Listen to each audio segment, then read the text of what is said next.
Ngisacela ukuthi nibingelela nonke bazalwane egameni elihle lomfowethu uKristu oyinkosi yethu. Amen. Namhlanje senza usifundo 10. Isihloko sikasifundo 10 sithi umbhabhadiso. Indimana yekhanda esizosebenzela phezu kwayo uma senza isifundo 10 okhuluma ngombhabhadiso itholakala encwadini kaMark 16 uvesi 16. Ngicela sikhuleke. Baba ohlala ekhala sezulwini, odalile amazulu nomhlaba, uyise wenkosi yethu Jesu Kristu, siyabonga ukuthi usiphile leli thuba lokuthi silalele futhi izwi lakho, ukuze ngoba siphila lo mhlaba onesitha, nxa kubonakala Nkosi konke ubusibusise ngakho kushabalala, nxa kubonakala zonke izinto ebesithi ziyawathathekisa amehlo amagugwe phela, nenyama iwohloka, kodwa iy'nhliziyo nonembeza kwenziwe kube busha ngazo zonke iy'khathi, singaphelelwa yithemba ngoba amazwi akho aqinisile, amazwi akho awabhubhi, amazwi akho amile kuze kube phakade kuyogcina ukukhuluma kwakho. So usasifundisa Nkosi, sicela ukukuzwa esikhathini samanje ngoJesu siyakhuleka, amen. Siphinde sibabingelele abazalwane egameni elihle lomfowethu uKristu oyinkosi yethu, amen. Sithena namhlanje senza usifundo 10. Sasisihloko sikasifundo 10 sithi umbhabhadiso. Indimana yekhanda itholakala encwadini uMark 16 uvesi 16.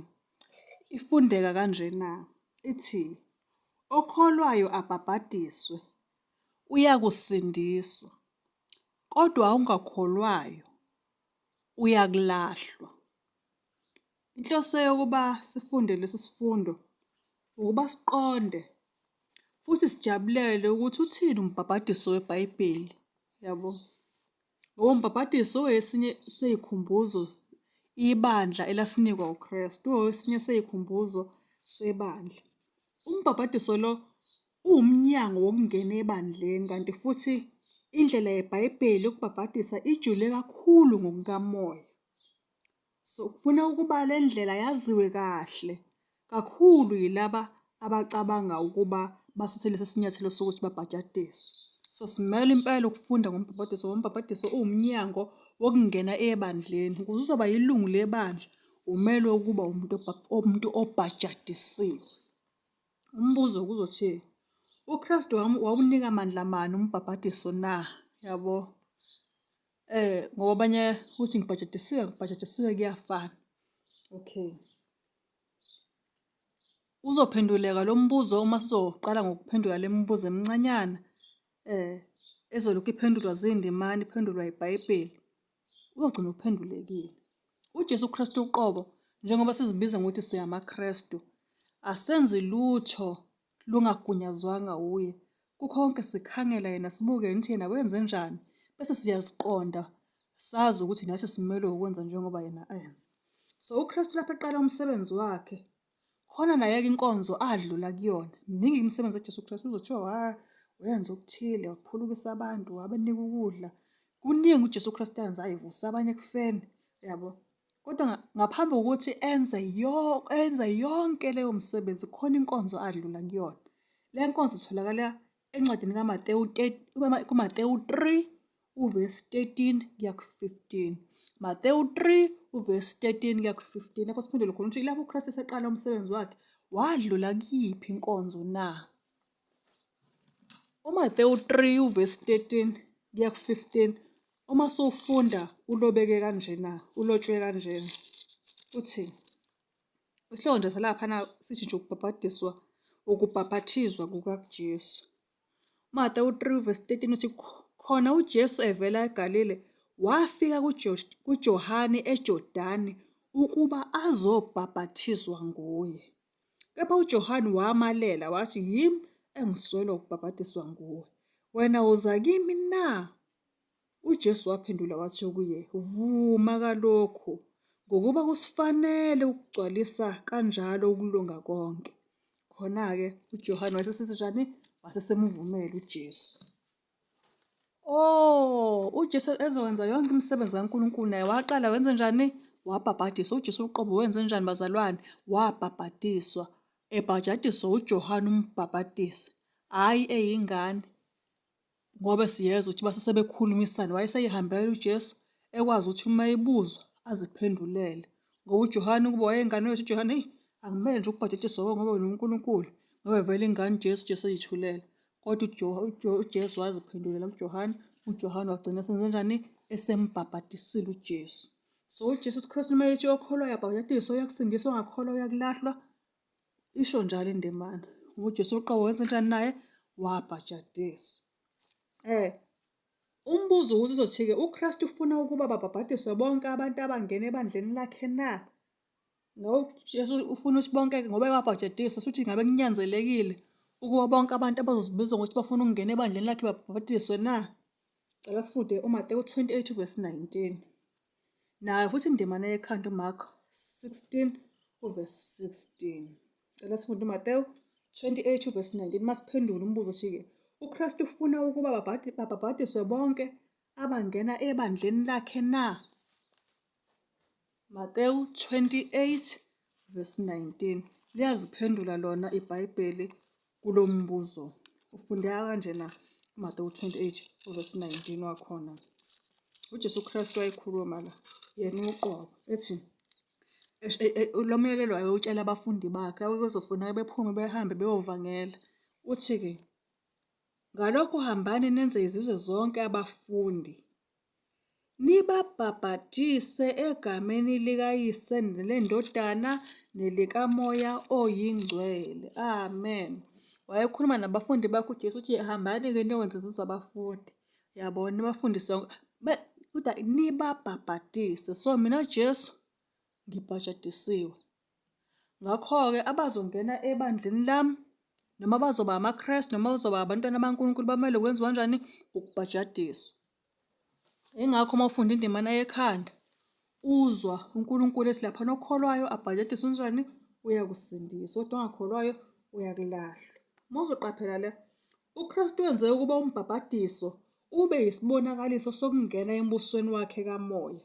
Lokhu kwenze ukuba kube yisimiso esiqondileyo esisobala okufuneka ukuba bonke bavumelane naso uma befuna ukuba bamukelwe ngokuthi bangaphansi kwamandla kaYise, indodana nomoya oyingcwele. So ngaphambi kokuba umuntu athole ikhaya ebandleni, ngaphambi kokuba adlule emagcekeni ombuso kaNkulunkulu kamoya, kufuneka ukuba amukele isigxivizo segama likaNkulunkulu esithi-ke uJehova ungukulunga kwethu. Amen. uJesu Kristu siyamuzwa usebhajadisiwe. Usetshela abafundi ukuthi hambani nenze izizwe zonke lezo zizwe zonke uma seyiphendukile benze njani? Nizibhabhadise. Umbuzo uzothi ngabe abafundi-ke bawugcina lo myalo ababewuzwa kuKristu ukuthi bethi uma sebefundise abantu bese befuna ukubabhabhadisa bethi ngoba uJesu wathi asinibhabhadise. Ngabe siyanibhabhadisa. Ngabe benze njalo yini abafundi? Bababhabhadisa yini abantu noma bayithatha yini leyo mfundiso bayifaka emabunzini abo ewukuthi uJesu uthena abantu uma sebefundisiwe ababhajadiswe noma sebelizwile izwi laNkulunkulu ababhajadiswe. Izenzo 2 verse 38 sesifuna ukuzwa ukuthi abafundi benze njani. Bawuthatha yini lo myalo kaJesu ukuthi-ke izizwe abazobe sebezifundisile bezibhabhadise. Izenzo 2 verse 38 zithi excuse me. uPetru wayesethi phendukani yilowo nalowo abhabhadiswe egameni likaJesu Kristu kukho ukuthethelelwa kwezono zenu khona niyakwamukeliswa isiphiwo sikamoya ongcwele. Amen. Yazwakala uPetru wayeomunye wabafundi baJesu owayekhona kathi uJesu ekhuluma kuMateyu 28 ethi hambani nenze izizwe abafundi nibabhabhadise. uJesu Kristu kuzenzo 2 usenyukile-ke usesezulwini akasekho emhlabeni. So abafundi sebesala sebenza umsebenzi kaNkulunkulu. Benze njani? Benza lokhu uJesu wayekushilo. uPetru siyamuzwa la kakhulu utshela abantu ukuthi phendukani. Into yokuqala nje sifuna silokhu siyimaka abafethu. Hhayi kabi indimana yekhanda ethi okholwayo abhabhadiswe uyakusindiswa. Siyathola nje umbhabhadisi akusiwona wey'ngane ngoba okokuqala kufuna kukholwe. Ingane inobani bani manzi noma nje ingane encane angeke uze usho ukuthi ina-month 1 month. Ukukholwa into ephuma kumuntu ngaphakathi, isinqumo akasithathayo. Mina ngeke ngize ngiyikholelwe ingane yami, ngeke ngimkholelwe umyeni wami, ngeke ngize ngimkholelwe umzali wami, yabo. Kodwa into ekufuneka isuke kubona ngaphakathi. So uma indima nekhanda ithi okholwayo abhabhadiswe, uyakusindiswa. So ukukholwa isinqumo umuntu akazithathela yena. Umuntu othatha isinqumo-ke esihlonishwayo umuntu osemdala, angabe useyakwazi ukuhlukanisa okuhle nokubi. So into yokuqala kufanele siyiqonde uma sifunda lezi ndimana, umbhabhadisi akusiwona oyingane. Uma kuthiwa kholwani, kholwa. Ngeke ize ikholwe ingane engakakwazi ukuhlukanisa okuhle nokubi. So indaba yokubhabhadisa, imibhabhadiso yey'ngane, uma uthula uyibheka ayiveli la ey'bhalweni zikaNkulunkulu.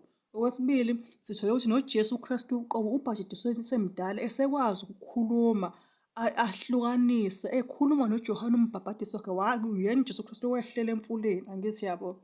So nabafundi bakhe uJesu seyikhuphukele ezulwini, uma bekhuluma indaba yombhabhadiso lapha kuZenzi 2, bakhuluma nabantu abadala bathi phendukani, yilowo nalowo abhabhadiswe egameni likaKristu. Uma kuthiwa phenduka, ubuhamba ubhekele uthi le ndlela inhle, kodwa wathola izexwayiso zale ndlela yayo nobungozi nakho konke nje okungekuhle ngayo, bese uyajika, uyabo, bese uhamba ngenye indlela, ukuphenduka lokho. So ingane encane, bafethu, angeke uze ukwazi ukuthi uphethe ingane ena-1 year uthi uyoyibhabhadisa isiyakholwa isiphendukile. Umbhabhadiso wezingane akusiwona owaNkulunkulu, ngoba kufuneka ukholwe, kufuneka uphenduke, kufuneka ufundiswe. Hambani nezizwe zonke abafundi nibafundise enginitshele khona. Ingane enabani months ayifundiseki. Amen. Bengithi asidlule kancane lapho. Okay, umbuzo uzothi yiphi indlela elungileyo yokubhabhadisa na?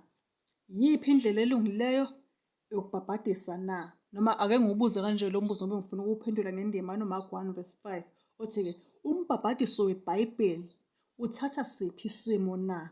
Umbhabhadiso weBhayibheli uthatha siphi isimo na? Siyawubona ukuthi umbhabhadiso weBhayibheli wokuqala nje awuwona wey'ngane, wabantu abadala. 2, owabantu abafundisiwe, befundiswa abafundi baJesu, yabo.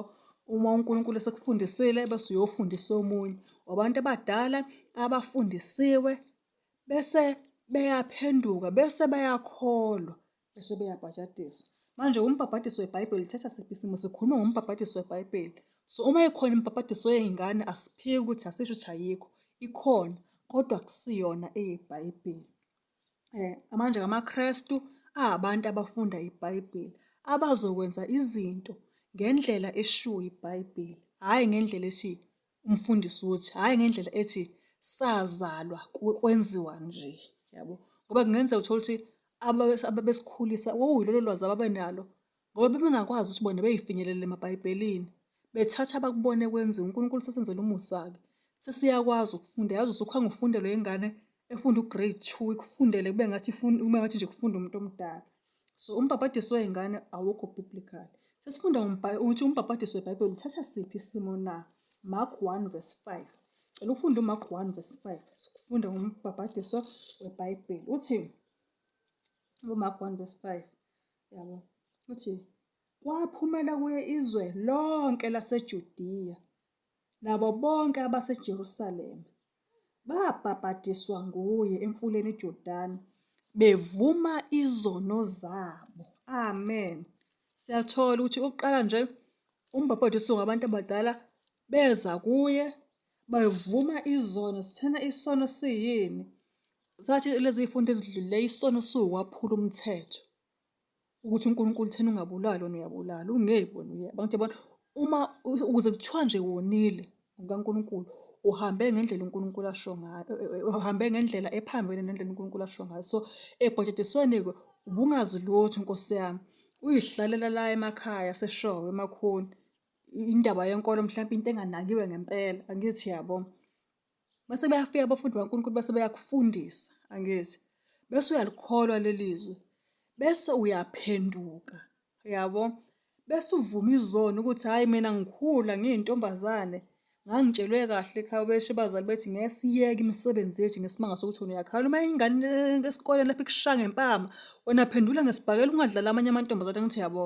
So wona ukhule ngamuphi umthetho wokuthi iso ngeso, izinyo ngezinyo. Angithi yabo. So uma usuphenduka msethi uNkulunkulu no, awuzukuhamba ushaya abantu ubhidliza ithempeli wenze imisebenzi yesisa. Okay, usufundisiwe bese uyabona ukuthi hawu all along bengihamba ngendlela e-wrong. Usufundisiwe wakholwa izwi laNkulunkulu bese uyasivuma leso sono uthi hayi Nkosi yami bengishaya abantu ngeke ngisabashaya. Uma ubuthakathi bengithakathi ngeke ngisathakathi. Uma ubuyisela bengitshontsha ngeke ngisantshontsha. Uma ubunamanga benginamanga ngeke ngisaqoqa. Uma usema-office phezulu ushaya i-corruption, i-fraud, udlame iy'mali ngokungemthetho bengikwenza lokho impela ngiphilisa kahle abantwana bami sidla kamnandi ngeke ngisakwenza. Angithi yabo uma ubuyisela ley'mbuzi neley'nkomo bengikwenza ngeke ngisakwenza. Usuphendukile lapho bese uvuma izono yabo. Enkosi ithi umbhabhadisa akusona wengane ngoba ingane ngempela enabani manzi ngoba isono uNkulunkulu ethi isono sokuphula umthetho ayikakabi nasono noma ungayifundisa ngeke izizwe. So umfundisi ngoBhayibheli umbhabhadiso uthatha isimo sokuthi bebhabhadiswa nguye emfuleni uJodani bevuma izono. 2 kufuneka abantu bebhabhadiswe emfuleni. Khona iy'ndlela ey'ningi zombhabhadiso. Uthola omunye noma abanye kade bethi baphuma embhabhadisweni kodwa uthola ukuthi abangenanga emanzini. Bavele bafafazwa ngamanzi ey'phongweni. Uhlobo lombhabhadiso olukhona. Abanye bebe nemilotha ey'phongeni kuthiwa babhabhadisiwe. Kodwa ngoba eBhayibheli siyathola ukuthi umbhabhadiso awuhambi kanjalo. Kufuneka bebhabhadisele endaweni enamanzi amaningi. Njengoba lapha eBhayibheli babebhabhadiswa kuphi? Emfuleni. Umbuzo uzolandela uthi-ke yini into eyenza ukuba uJohane uMbhapatisi akhethe umfula iJordani ukuba babhadisele kuwona? Ngabe uJohane uMbhapatisi yini eyamenza ukuthi akhethe umfula iJordani ukuba babhadisele kuwona? Soyithola umpendulo masifunda uJohane 3 verse 23 ukuthi uJohane uMbhapatisi wayenzelani ukuthi ekhethe imfula iJordani ukuthi babhadisele kuwona. Uthi verse 23. Naye uJohane wayebhabhatisa e-Enoni eduze neSalimi ngokuba amanzi ayemaningi lapho beza babhabhathizwa. Amen. Angithi siyabo embhabhatisweni kufanele kube namanzi amaningi. uJohane uMbhapatisi wababhabhatisela eJordani umfula ngoba yini? Ngokuba amanzi ayemaningi lapho. So asikwazi ukuthi sithi siyabhabhatisana ubantu uzobagcwalisa endishini noma uzobafafaza ngomshanelo lapha ey'phongweni. Angiphathi-ke abanye babhabhadiswa nangemilotha. Uhlobo lwebhabhadiso ekhona le kodwa ukubhabhadiswa biblically, ukubhabhadiswa ngokweBhayibheli okumiswe uNkulunkulu okwenziwa uJesu Kristu uqobo okwenziwa nabafundi kwenziwa nawo uJohane uMbhapatisi. Sizolokhu sithola ukuthi 1 kwakuwabantu abadala abafundisiwe babona baphenduka bavuma izono bese beya emfuleni lapho kukhona khona amanzi amaningi. Umbuzo uzothi-ke chaza ukubhabhadiswa kwenduna yase-Ethiopiya. Khona wakhona laphana eBhayibheli ngizothatha nje le ndaba kuphela. Umthenwa induna yalaphana e-Ethiopiya uJesu Kristu nje wayesekhuphukela ezulwini. Abafundi-ke bakhe uPhilip futhi lowo mfundi waba nokuxoxisana nenduna yase-Ethiopiya. Yase siba interested kuthina ifuna ukubhaphathizwa. Ake sizwe ukuthi kwama kanjani kuyona. Izenzo 8 verse 38 no-39. Izenzo 8 verse 38 no-39. Leyo nduna abanye bayibiza ngokuthi umthenwa yabo. Kodwa ngisacela ufunda nje 38 no-39 ngoba yayihamba nomntwana kaNkulunkulu uPhilip leya nduna. 38 uthi induna lena ithiwa wayala ukuba inqola ime behlela emanzini bobabili uPhilip nomthenwa wambhabhathisa. Kwathi sebekhuphukile emanzini umoya wenkosi wamhlusha uPhilip. Amen. So uPhilip nomthenwa bathi behamba bevangelana bagibela inqola babona amanzi amaningi. Wayala umthenwa ukuthi inqola yimi yama. Behlela amanzi amaningi bahlela emanzini amaningi. Kwase sekwenziwa kanjani? Kwase sekwenziwa behlela emanzini bobabili. uPhilip wasesembhabhathisa ubani? Umthenwa. Yeah. So uma uzoqaphelela ukuthi yayinye kuphela indlela yombhabhadiso eyaziwa ngezikhathi zeBhayibheli. uPawulu wayazi uhlobo olulodwa lombhabhadiso naye. uPawulu uma uzofunda lapha kwabaseEfesu 4 verse 5. So uthi umuntu obhabhadiswayo ngaso sonke isikhathi wehlela emanzini abuye akhuphuke futhi kuwona. Lapho kukhona amanzi amaningi ngokweneleyo ukuba angambelwa phakathi kuwona. So umkhuba wokufafaza abantu ngamanzi esiphongweni awuzange ugcinwe yibandla kwaze kwaphela iminyaka engamakhulu emva kukaKristu. Ngale ndlela-ke awunamvume eBhayibhelini ngoba akukhona okuncane okuyela ngakuwona. So umkhuba wokuthi uma sibhabhadisana sithi sizofafazana ngamanzi, ayi, umkhuba omusha. Akusiyona indlela uNkulunkulu abefundise ngayo. NgokukaNkulunkulu umbhabhadiso usemfuleni noma emanzini amaningi, la khona umuntu angakwazi ukuthi uma ecwiliswa acwile angaveli, ngoba umbhabhadiso acwile uwukufa kukamoya, angithi yabo, ebuye evuswe futhi. So akekho umuntu ongacwila embhabhadisweni wendishi noma embhabhadisweni wenkomishi. Ufuna ukuthi njengoba nje umbhabhadiso soqhubeka sifunde, ufuna ukuthi umbhabhadiso ucwiliswe emanzini kungaveli ngisho nanekhanda, kungaveli ngisho naneqolo, uzobuye ukhushule kodwa cwila, kungaveli ngisho nanengubo yakho, angithi yabo, usho umngakanani nje, uthiwa umude kangakanani. Ngakho kuthiwa babehlela emanzini amaningi, yabo. Lokho nje esikuqaphelayo uma sifunda ngombhabhadiso. Babhabhadisana futhi kuphi? Emfuleni. Manje usho ukuthini umbhabhadiso na? Umbhabhadiso nje usho ukumbelwa emanzini. Ngabe-ke khona ukumbelwa emanzini kumelane na? Kusho ukuthini? Cela sifunde incwadi yabaseRoma 6 uvesi 3 kuya ku-5. AbaseRoma 6 uvesi 3 kuya ku-5. Ofundeka kanje na? Kumbe anazi yini ukuthi sonke esabhabhadiselwa kuKristu Jesu sabhabhadiselwa kukho ukufa kwakhe na? Ngakho sembelwa naye ngokubhabhatizelwa kukho ukufa, ukuba njengalokho uKristu wavuswa kwabafileyo ngenkazimulo kaYise, kanjalo nathi sihambe ekuphileni okusha. Ngokuba uma sihlanganiswe kanye naye ngokufa okufanayo, siyakuba njalo ngokuvuka. Amen. Uma uzoqaphela la ukuthi ngokwamukela uJesu njengomsindisi wethu siyafa esonweni. Sithena isono siyini? Ukwaphula umthetho. Yabo. So uma usumukela uJesu Kristu njengenkosi nomsindisi uyafa esonweni, ukuthi uyanquma lapho ukuthi zonke izinto okade uzenza eziphambana nomthetho kaNkulunkulu usuzoziyeka, uzofa kuzona. So ngokwamukela uJesu njengomsindisi wethu siyafa esonweni.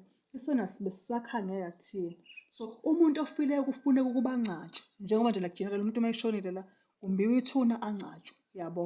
Simba inhlabathi afakwe enhlabathini engcatshwe, engaveli, akuveli lutho nje lwakhe. Kanjalo-ke nomuntu ofe esonweni kufuneka ukuba angcatshwe. Ungcatshwa ngani? Ngamanzi. Ungena emanzini ubephila impilo yesono, useyafaka, usengcatshwa kuphi? Emanzini akho kufuneka ebhajetiselwe emanzini amaningi. So umuntu ofileyo kufuneka ukuba angcatshwe. Kodwa kuyicala elinzima ukumbelwa umuntu esaphila, ukungcwaba umuntu ephila. Ngakho umuntu ofuna ukuba abhabhadiswe ngokumbelwa emanzini kufuneka abe umuntu ofileyo esonweni. Khona amaphutha enzeka la, uthola ukuthi abazalwane noma abaholi bajaha ukubhabhadisa abantu abaphilayo, ukungcwaba umuntu ophilayo okade efebe, sazoqhubeka efebe, umfake emanzini. Yini? Ngoba vele akafundisiwe ukuthi uNkulunkulu ufunani. Abaholi bamanje bajaha ukubhabhadisa, yabo, ukuze kuzokwanda ibandla. Phela uma kwanda ibandla kusho ukuthi abantu bazonikela. Kanti cha, abantu kufanele befundiswe bese umuntu wenze njani? Aphenduke bese ebhajadiswa, angithi yabo. So ngoba ukubhabhadisa umuntu ongafile esonweni, osazoqhubeka enze isono, kuyicala kunjengokungcwaba umuntu ophilayo ongafile, umngcwabe enhlabathini. So umuntu-ke ofuna ukuba abhabhadiswe ngokumbelwa emanzini kufuneka ukuba abe umuntu ofileyo esonweni. Njengoba ufunda incwadi yabaseRoma 6 verse 11 lapho kuthi khona uNkulunkulu-ke, njalo nanithi nifile ngokona, niphila ngomoya kuye uKristu, angithi yabo. Ukuba umuntu abhabhadiswe kusekhona isono abambelele kusona, lokho ukona injongo yombhabhadiso, uyabona. Yingakho kubalulekile ukuthi umuntu eqala afundiswe, eqala intando kaNkulunkulu, ezwe izwi laNkulunkulu ngaphambi kokuba afundiswe. Ikhona ezoba nesiqiniseko sokuthi yazi lokhu, le mpilo ade eyiphila noma ibimthokozisa noma ihamba noma imizwa yakhe noma imnika impilo emnandi, kodwa ngenxa kaKristu uma sethi ngizofa kukhona, ngeke ngisakwenza, uyabo, ngokusizwa uNkulunkulu. Bese namandla okungakwenzi ngizowathola kuNkulunkulu. Bese ngena kumbhabhadiso. Ukungenisa umuntu embhabhadisweni ngesimanga sokuthi mhlawumbe usebenza kahle noma uzokhokha iy'shumi ey'ningi noma ukuze kuzokwanda ibandla, noma nje kuyezinye izathu, kuwukona injongo yombhabhadiso. Yebo. So umbuzo sizowubuza njengamanje ukuthi kusetshenziswe mazwi mani futhi ukuchaza umbhabhadiso na? Ake sifunde izenzo 22 verse 16. Amazwi asetshenzisiwe la ukuchaza umbhabhadiso. Izenzo 22 verse 16. Ufundeka kanjena. Uthi manje-ke ulibalelani na? Sukuma ubhabhadiswe uhlambulule izono zakho ngokukhuleka egameni lakhe. Amen. Sukuma ubhabhadiswe, angithi kushiwo njalo, uhlambulule izono zakho ngokukhuleka egameni lakhe. Amen. Umbhabhadiso ngeBhayibheli lokhu uvela bafethu ukuthi akusiwo wey'ngane, ubuwona. Waze wafika kule minyaka kuyona uhamba uthi uhamba kahle ngendlela mhlawumbe ibihamba obani abakufundise yona. Kodwa njengamanje usuyabona ukuthi ubuwona. Usufuna ukuhlambuluka, usufuna ukufa esonweni, bhajadiswa. Ngeke uze ukwenze lokho uma umncane. So noma uzwa lapha ekhaya ngasekhaya mhlawumbe noma ukuphi kuthiwa ubhajadiswe iy'ngane, hhayi ngeke uze ube nalo icala phambi kwaNkulunkulu uma uthi ingane yami ayiyilapha embhabhadisweni. Ngoba umbhabhadiso ufuna kube isinqumo esiyovela kuyona isindala isikwazi yona ukwehlukanisa ubuhle nokubi ukuthi lezi iy'fundiso zikaNkulunkulu esiy'fundisiwe zona iyazamukela bese iyakhetha yona ukubhajadiswa. So umbhabhadiso wey'ngane ukhona kodwa akusiwona weBhayibheli. Umbhabhadiso weBhayibheli owabantu abadala bakwazi ukuthatha iy'nqumo. Umbhabhadiso weBhayibheli ungenwa emanzini amaningi lapho ozocwila khona ngoba usuke usungcwatshwa, ufa esonweni, ufa ekuphileni impilo ephambene nentando kaNkulunkulu. Ake sifunde futhi uThithu 3 verse 5 ukuphendula lo mbuzo ekade siwubuza. Titus 3 verse 5. uThithu 3 verse 5 ufundeka kanjena. Uthi wasisindisa kungemisebenzi yokulunga esayenzayo thina, kepha ngokwesihawu sakhe, ngesigezo sokuphinda ukuzalwa ngokwenziwa sibe basha ngomoya oyingcwele. Amen. Ngesigezo sani sokuphinda ukuzalwa, uzaliwe abazali bakho, angithi yabo, bakutshela intando yabo, bakutshela umthetho wabo. Kungenzeka ukuthi uthena uma usufunda izwi laNkulunkulu wabona ukuthi noba ekukhulisile kodwa uNkulunkulu njengamanje asekukhuluma yena sewehlukile nale ndlela okade uhamba ngayo. Noma futhi ngizothathela nje mhlawumbe intando yakho, awuthathanga nje neyabazali bakho, uthathe mhlawumbe eyabangani, eyomakhelwane, mhlawumbe abazali bebengekho noma bebekhona bakhetha ukubeqa. Kodwa uma usufika kuKristu-ke ube usuthola kwenziwa kanjani? Uzalwa ngokusha. Usuthi hhayi-ke impela sekushayela eminyango ngaze ngaba nobani yazi. Njengamanje sengilindele ukuba umntwana ngoba intando kaNkulunkulu bengingayazi. Ngizoke ngizizwele mina ukululekwa wena ekhuluma. Mina ngithi baba makube njalo empilweni yami, kwenzeke njengoba wena usho. Njengomntwana olungele ukulalela umzali wakhe, eqonda ukuthi uma engamlaleli akanakuphila futhi akanakudla. Baba njalo-ke abantu abamukela uJesu njengeNkosi nomsindisi wabo, abayongena embhajadisweni. Sitheni la? Singakakhulumi okuningi. So umbhabhadiso usho ukuthini? Usho ukuzalwa ngokusha. Okay. Uma uthi ubheka embhabhadisweni, kukhulunywa ngokuthi nje ufuna ubhajadiswe, usuyivumile nanezono yakho silokhu sithi akusiwona wey'ngane. Uzocwila emanzini, akusiwona ukuthi umbhabhadiso wenziwe lapho khona amanzi amancane khona. Kudingakala ukuthi wenziwe lapho kunamanzi amaningi khona. Umbuzo-ke omkhulu esizozibuza wena sisiyela ngasemaphethelweni isifundo sethu ukuthi kufuneka zimo zini ngaphambi kokuba umuntu abhabhadiswe na? Okay. Noma siwubuzeni kanje. Kufuneka senzo sini ngaphambi kokuba umuntu abhabhadiswe na? Mateyu 3 verse 5 kuya ku-6. Khona isenzo esifunakalayo ngaphambi kokuba umuntu abhabhadiswe. Siyasithola khona uMateyu 3 verse 5 kuya ku-verse 6. Ifundeka kanjena incwadi ngokuloba kukaMateyu. Uthi verse 5, khona kwaphumela kuye eJerusalema neJudiya lonke nezwe lonke laseJordani. Verse 6 uthi babhabhathiswa nguye emfuleni iJordani bevuma izono zabo. Amen. Into yokuqala nje ngaphambi kokuthi umuntu abhabhatiswe kufuneka kube umuntu, Nkosi yami, ozofundiswa ngezwi laNkulunkulu, abe umuntu ofundile bese yabona bese evuma izono ukuthi hhayi bengenza nje angisenze nje, bekuthakatha ngeke ngisathakatha, bengibulala ngeke ngisabulala, bengintshontsha ngeke ngisantshontsha.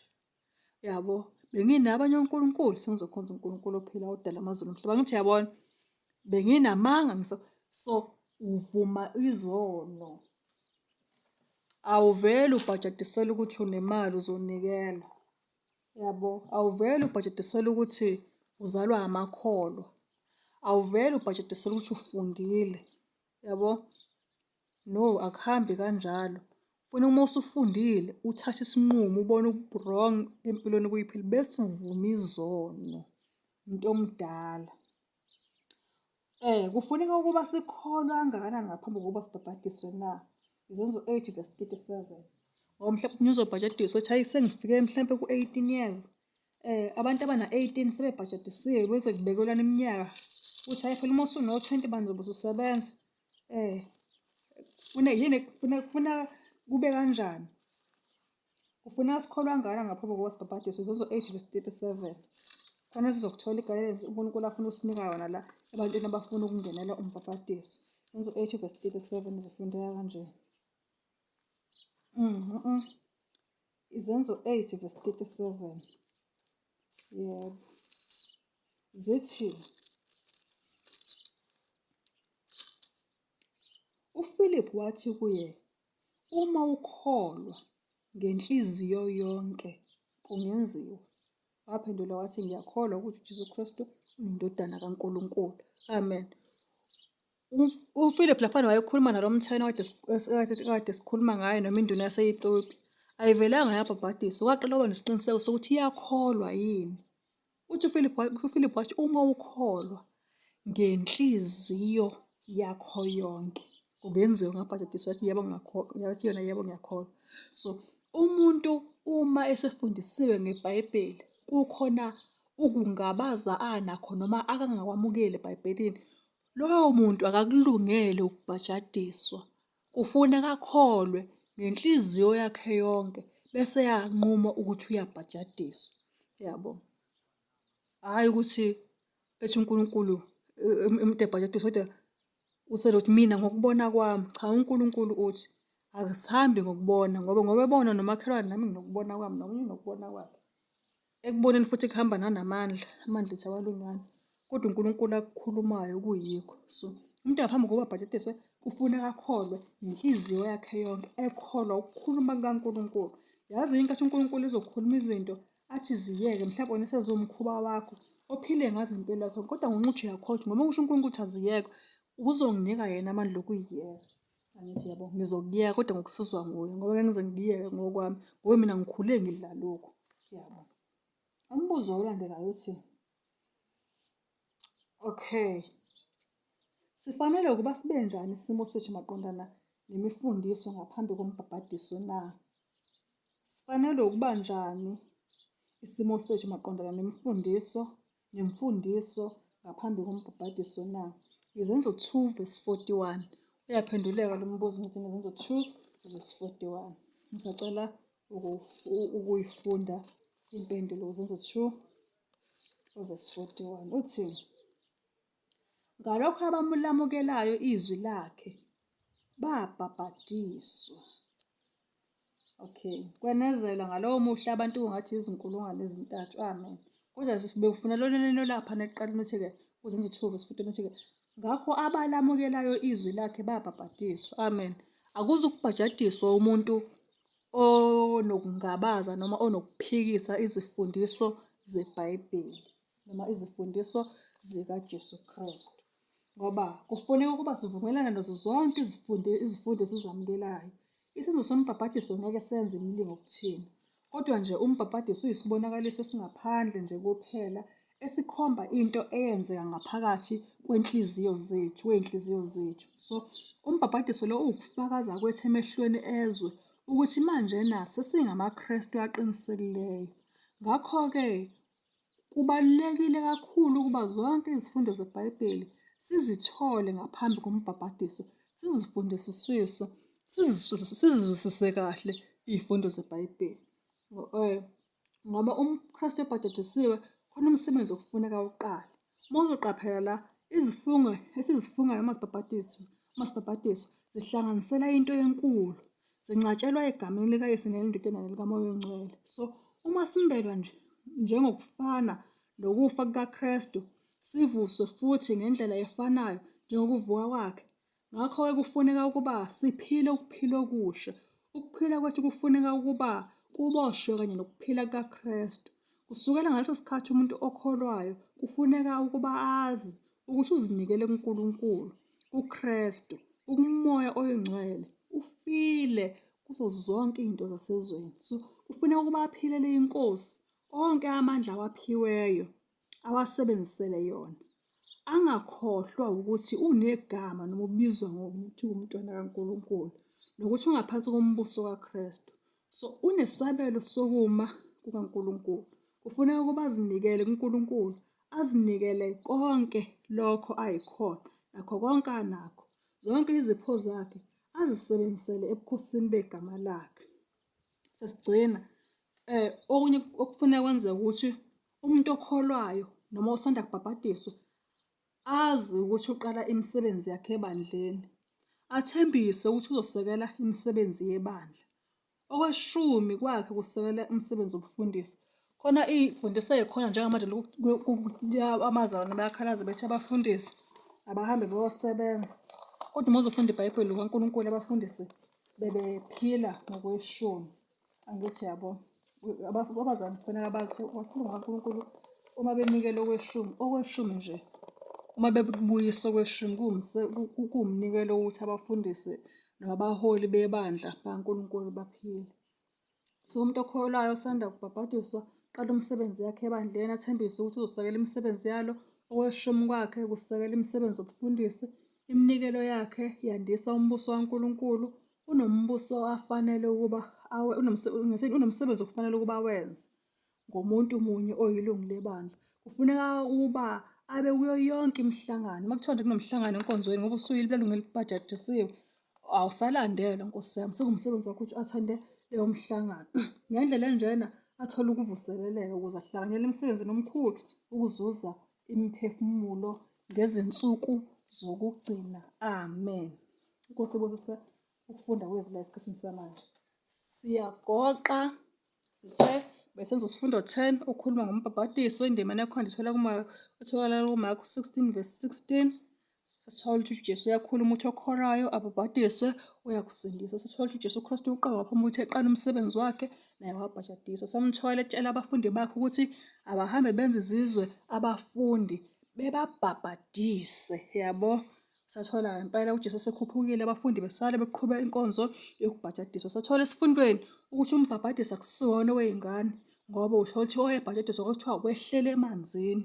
Uyabo, ekwazi ukukhuluma, kufuneka eqale efundiswe bese aphenduke, avume izono. Uyabo, bese eyabhajadiswa. Sathola ukuthi umbhabhadiso ngokweBhayibheli kubhajadiselwa emanzini amaningi lapho ongakwazi ukucwila khona ngoba umbhabhadiso uyithuna. Njengoba umuntu uma efile egqitshwa emhlabathini, usufile-ke esonweni kule mpilo yesono kade uyiphile yokungaqondi, yokuba unduku yami mhlampe ukuhamba imigangela ushaye abantu amakhanda betishiwe wuwe uthi uzizwa ubunsizwa. Angithi yabo into ekanjalo. Usufile kukho konke-ke lokho. Usuyangcwatshwa ethuneni eliyamanzi. Angithi yabo. Bese uphila ukuphila okusha. Nkosi, uNkulunkulu usho njalo. Uma usubhajadisiwe-ke usuyayiqonda ukuthi uyilungu lebandla. Sekhona into ongafuneki ukulandelwa kuzona. Iminikelo uyayibuyisa, okweshumi uyabuyisa, imihlangano uyayihamba, usunesibopho sokwenza umsebenzi kaNkulunkulu. Awungeni embhabhadisweni uma kukhona izifundo zeBhayibheli ozingabaza noma onqumile ukuthi ngeke uzamukele, noma kukhona isono oqonda ukuthi ngeke uze usiyeke, ongafuni ukusiyeka. Awungeni embhabhadisweni uma kunjalo. uNkulunkulu uma siphila sizofunda isifundo 11 ozobe isihloko sawo sithi ivangeli umhlaba wonke. Amen. Ala sithole isibusiso. Siyabonga Baba odala amazulu nomhlaba, izwi lakho sicela ukuthi lilobeke ey'nhliziyweni zethu, singalukhohlwa, silawulwe yilona, libe yigugu kunakho konke okubonakalayo okushabalalayo, silondelwe izibuyi iNkosi yethu uJesu Kristu. Amen.